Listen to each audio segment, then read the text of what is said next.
So the new era of Harley Davidson has begun. Today was the release date of the 2024 models. Well, at least the models that weren't carryovers. As we suspected, we saw a new 2024 Road Glide and Street Glide. I think there were no giant surprises. Most of the CVO features traveled down, but a couple key notes. First of all, the suspension did not come down. I think this is actually quite a disappointment. I know on my very first ride on my 23.5, when I got home, that's one of the first things I mentioned was the improvement of the ride, and the suspension is clearly key for that. So I think 2024 purchasing buyers will be looking to upgrade that suspension still. We also know the bikes will get the infotainment system. So while the screen is beautiful and having the gauges on the screen has worked really well, many of the infotainment features have bugs in them.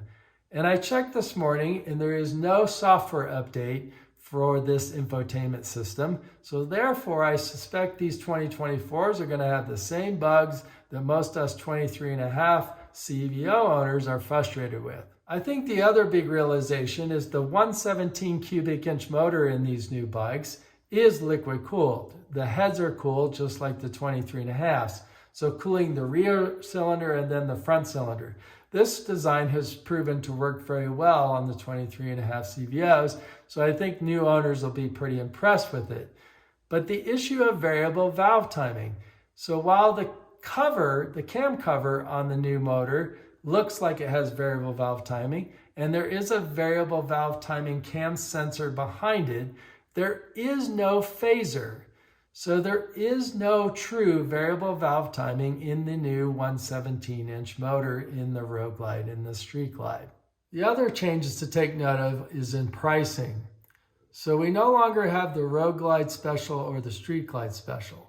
So if we compare the pricing of the 23s to 24s, so Road Glide and Street Glide Standard against the new Road Glide and Street Glide, it's $4,000 more. Both the Road Glide and Street Glide Standards in 23 were $21,999. In 2024, both models are $25,999. In comparison, the Road Glide and Street Glide Specials from last year were $27,999. So that's a savings of $2,000 when compared to the new bikes. Either way you look at it, I think they're a little bit more, but not a whole lot more. And you do get quite a few new features. The CVO pricing also went up. So the 2024 CVOs are $1,500 more than in 23.5.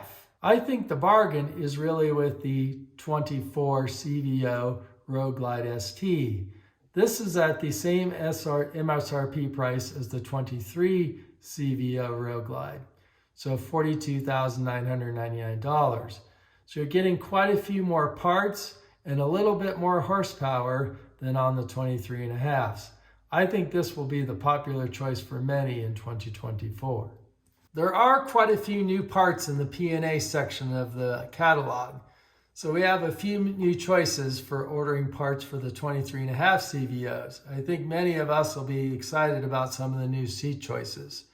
For those of you buying a Road Glide or a Street Glide, most of the accessories that a CVO comes with are now available as options in the P&A section. So you can, in theory, start adding the parts you're interested in instead of buying the whole CVO package. So a few parts to check out. It's a little early yet, a little more studying to do there. Overall, what do we think? Are these changes enough to bring up sales in Harley Davidson and generate new interest? Time will tell. If you're going to be an owner of one of these new models, I encourage you to join me on this channel. I've got a 23.5 and I've already put out quite a bit of content about these new bikes. So if you're not subscribed, I would love to have you join us. But until next time, in the Friction Zone.